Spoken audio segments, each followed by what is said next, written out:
Art of living is art of giving అని అంటారు. అలాగే జన్మ మరణాల మధ్యలో రెప్పపాటే జీవితం అని కూడా అంటుంటారు. దీన్ని మానవ జీవితానికి ఏ విధంగా అన్వయించుకోవచ్చు అంటారు? Art of living is art of giving. Okay, అంటే దానం గురించే మాట్లాడింది మొత్తం. అంటే తన కోసం ఏమీ మిగుల్చుకోకుండా సమాజానికి ఉపకారం చేసేదే ఇప్పుడు ఇంతకుముందు చెప్పింది. మానవ సేవే మాధవ సేవ అని ఓ భావన. ఇప్పుడు మొన్న నవంబర్ 8వ తారీఖు నాడు ప్రభుత్వం వాళ్ళు ఏమన్నారంటే 1000 రూపాయల నోట్ చెల్లదు, 500 రూపాయల నోట్ చెల్లదు అన్నారు. వీళ్ళు ఏం చేశారు, ఆ 1000 రూపాయల నోట్ల కట్టలు తీసుకొని పోయి ఉండిలో వేశారు. అంటే మీకు చెల్లని వస్తువు స్వామివారి ఉండిలో వేశారు. ఇదే నవంబర్ 6వ తారీఖు కనుక మీరు వేసి ఉంటే భగవంతుడు మెచ్చేవాడు.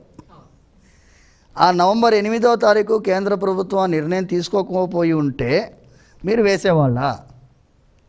ప్రశ్న అడుగుతాడు భగవంతుడు. ఏమయ్యా, నువ్వు ఇప్పుడు వేసావు కదా, ఈ ఉండిలో వేసావు, ఇతరులకు ఉపయోగపడాలని వేసావేమో అనుకుందాం, కానీ కేంద్ర ప్రభుత్వం కనుక ఆ అనౌన్స్మెంట్ చేయకపోయి ఉంటే నువ్వు వేసేవాడివా?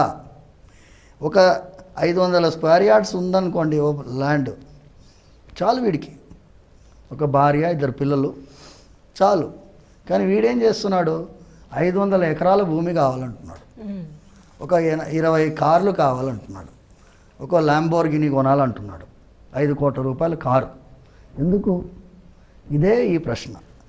ఆ కాలంలో ఏం చేసేవాళ్ళంటే అతి సర్వత్ర వర్జయేత్. అతి అంటే అత్యాశకి పోకూడదు. అత్యాశకి ఎందుకు పోకూడదు అంటే, ఓ కిలోల బంగారం సంపాదించి ఏం చేస్తావయ్యా నువ్వు, అదే 10 మందిలో పంచు. అందుకోసమే ప్రతి దాంట్లో యత్కించిత్ యథోక్తమపి దానం కృత్వా, ప్రతి దశవిధ దానాలు మన పెళ్ళిలో దానం, మన ఉపనయనం సమయంలో దానం, మనం చనిపోయిన తర్వాత కూడా దానం చేసేటటువంటి గుణం మనలో ఉంది. కానీ ఇప్పుడు ఏం చేస్తున్నారు, దాన్ని సాంఖ్యంగా ఒక ఒక్కని ఇట్లా వేస్తే అది దానం అయిపోయినట్టు అనిపిస్తుంది. అలా కాదు. అది మీకు తెలిసి దీనివల్ల ఇతర ఉపకారం జరిగితే భూదానం, గోదానం, హిరణ్యదానం. ఇప్పుడు కన్యాదానం గురించి అందరూ మర్చిపోయినారు. ఈ కన్యాదానం అనేది ఒక అమ్మాయిని కని పెంచి దానంగా కన్యాదానం చేస్తే 1,00,000 గోదానం చేసినటువంటి పుణ్యం అని శాస్త్రం చెప్తున్నది. ఆ శాస్త్రం చెప్తున్నటువంటి మాటని మనం అని చెప్పి ప్రతి ఒక్క అంశంలో దేవాలయానికి సంబంధించి కానీ నీ నిజ జీవితానికి సంబంధించింది కానీ దానం అనేటటువంటి ప్రక్రియ ఈ రెప్పపాటు సమయంలో మీరు జీవిస్తావు, రేపు ఎక్కడ పుడతావో తెలీదు, నీకు వైకుంఠానికి మార్గం కావాలంటే ఈ కొన్ని మంచి పనులు చేయనాయనా అని చెప్పేయడమే art of giving. I would say it is art of worship. Worship is itself an art. భక్తితో చేయాలి. కుచేలుడు ఏం చేశాడు, వెనకాల మూట కట్టుకుని ఇలా వెనకాల పెట్టుకున్నాడు. స్వామివారు ఏం తెచ్చావయ్యా నా కోసం అన్నాడు. నేను చూపించును అన్నాడు. స్వామి లాక్కొని తీసుకొని తిన్నాడు. అవును.